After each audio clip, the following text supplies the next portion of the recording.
fez conosco o Senhor. Exultemos de alegria. Muitas vezes nós matamos a nossa vida, ou matamos a oportunidade de viver bem, porque nós não somos capazes de fazer a leitura correta do que o tempo está nos pedindo. Porque é assim mesmo. Cada dia o tempo vai nos pedir alguma coisa.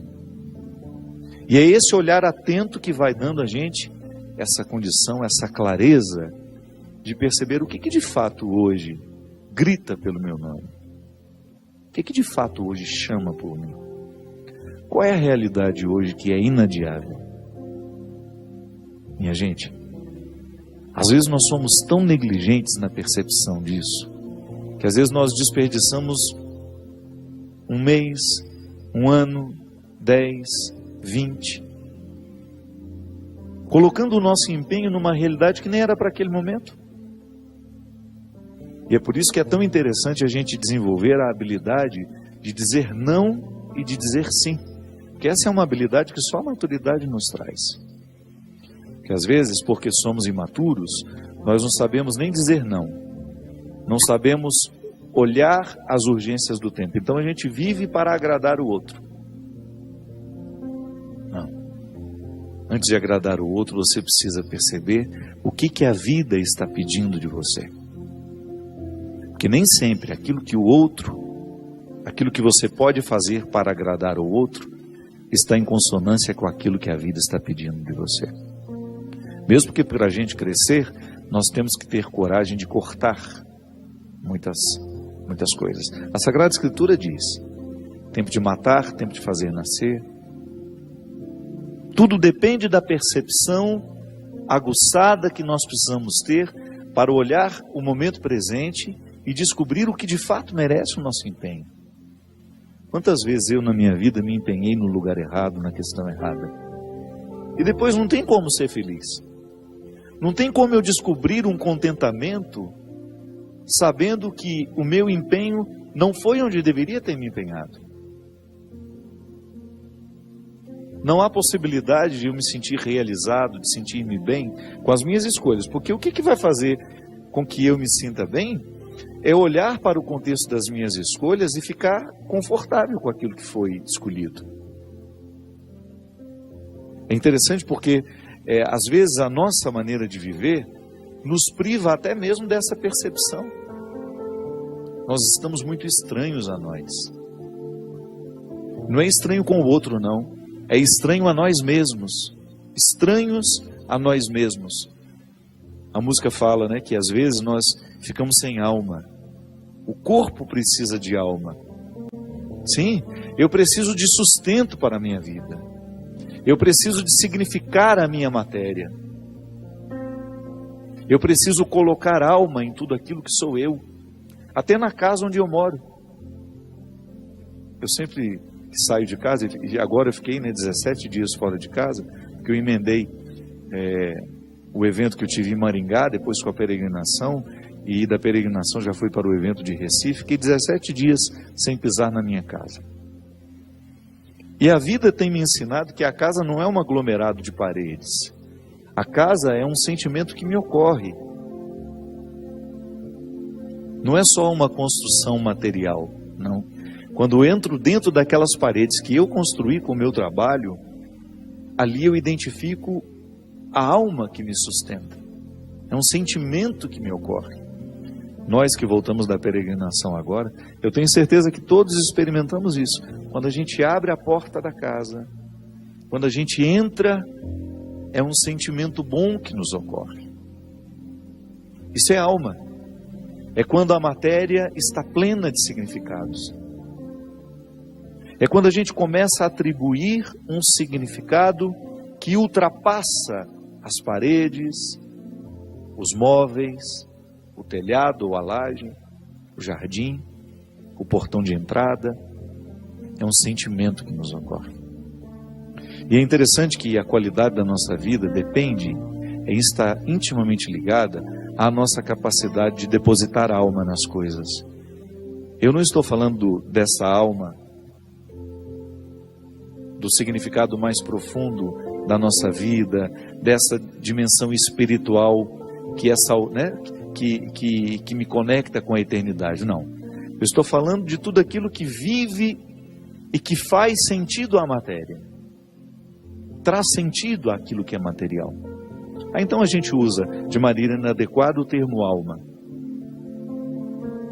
Perceber que os meus objetos estão perpassados por um significado que ultrapassa a matéria. Como dizia Rubem Alves, né? Existem coisas que são mais que coisas, são coisas que nos fazem lembrar. Isso é, virar um sacramental.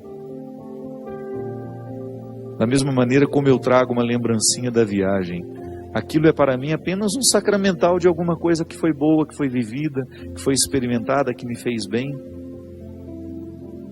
Mas agora, na minha oportunidade de colocar alma neste corpo, nessa oportunidade única que eu tenho de viver diariamente bem a minha vida e assim inflar ar em tudo isso, da mesma maneira como eu percebo essa outra alma das coisas, da minha casa quando chego, de um sentimento que me ocorre.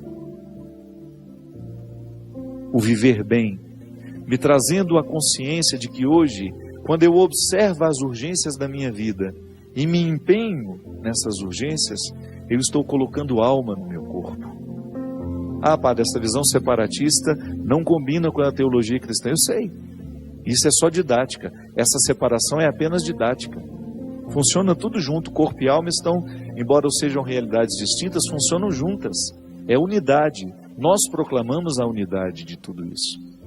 Agora, quando eu percebo, quando eu identifico que eu não estou fazendo, que eu não estou me empenhando para viver bem, eu estou sim fragilizando os recursos da minha alma, que são justamente para me ajudar a viver bem a própria vida do corpo. Trabalham em conjunto, minha gente. E nós muitas vezes negligenciamos a observância do tempo, como na Escritura que diz. O escritor sagrado fala justamente isso. Tempo de chorar e tempo de rir. Há momentos que a própria vida te mostra a necessidade de chorar, de jogar para fora os seus excessos, de não ter medo da tristeza, de permitir que essa tristeza cave dentro de nós as suas riquezas e que nos ajude a encontrar a pedra preciosa que só o sofrimento poderia nos levar a conhecer. Depois vem o riso. O riso não nasce por acaso. A gente já cantava aquela música também, né? Ando devagar porque já tive pressa e trago esse sorriso porque já chorei demais. O sorriso é o resultado da lágrima bem chorada. O sorriso é o resultado final de um processo de luta que nós estabelecemos, de observar dia a dia qual é o empenho que aquele dia me pede, o que hoje eu preciso fazer para ter o direito do sorriso amanhã. E é bom, você sabe por quê? Porque à medida que nós estamos passando o perrengue, sabendo que ele será construtivo, já nascem pequenos sorrisos ao longo desse processo. Quando a gente fala de um sorriso final, é apenas a metáfora de um processo bem feito, bem vivido. Tempo de abraçar, tempo de se afastar. Quanto sofrimento, né? Em perceber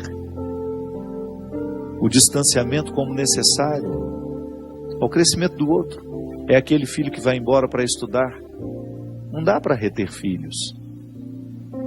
Por isso que é tempo de abraçar, é tempo de cuidar, é tempo de estar junto. E vai chegar um momento em que esse afastamento será necessário para o próprio curso da vida. Depois volta. Mas num primeiro momento a gente precisa do distanciamento. É a urgência do dia. Chegou a época, é preciso estudar, é preciso buscar um futuro fora daqui. Minha gente, quando nós observamos o movimento do tempo e as suas urgências, a gente entra dentro do contexto de uma sabedoria irrenunciável à nossa realização humana. Tempo de rasgar, tempo de costurar. Se a gente não tem coragem, muitas vezes, de rasgar algumas realidades, depois jamais conseguiremos viver a libertação dela. Hoje eu até escrevi sobre isso. Muitas vezes nós lamentamos perder. E quando na verdade a gente vai observar aquilo que a gente perdeu, não foi perda, foi libertação. Quantos relacionamentos precisam ser rasgados para que depois eles sejam costurados do jeito certo? Fazer cair por terra todas as ilusões que nós temos do outro, ou todas as pretensões que nós julgamos em cima do outro. Não, o outro não tem que corresponder às minhas expectativas. O outro tem que ser ele. E se por acaso houve uma empatia comigo, ali construímos uma relação de amizade, se não, uma relação de respeito só. Mas é preciso rasgar. Nós precisamos viver o enfrentamento. O enfrentamento que depois vai provocar uma libertação em nós. Enfim, a vida sempre vai nos pedir uma observação. A vida sempre vai pedir de nós calma, paciência, porque com pressa nós passamos por cima de todas essas necessidades e não somos capazes de reconhecê-las. Você parou para pensar nisso? Que às vezes a vida não está dando certo, é porque você nem sabe exatamente o que você está precisando. Às vezes nós ficamos tão aflitos, tão angustiados, e não sabemos por quê. Faltou chegar ao ponto-chave. Faltou descobrir o ponto nevrálgico ali, onde de fato está iniciando o conflito. Paciência, né? A gente não tem paciência nem para descobrir o que está nos angustiando. É a nossa pressa, é a vida estranha que nós vamos vivendo. Maravilhas fez conosco o Senhor.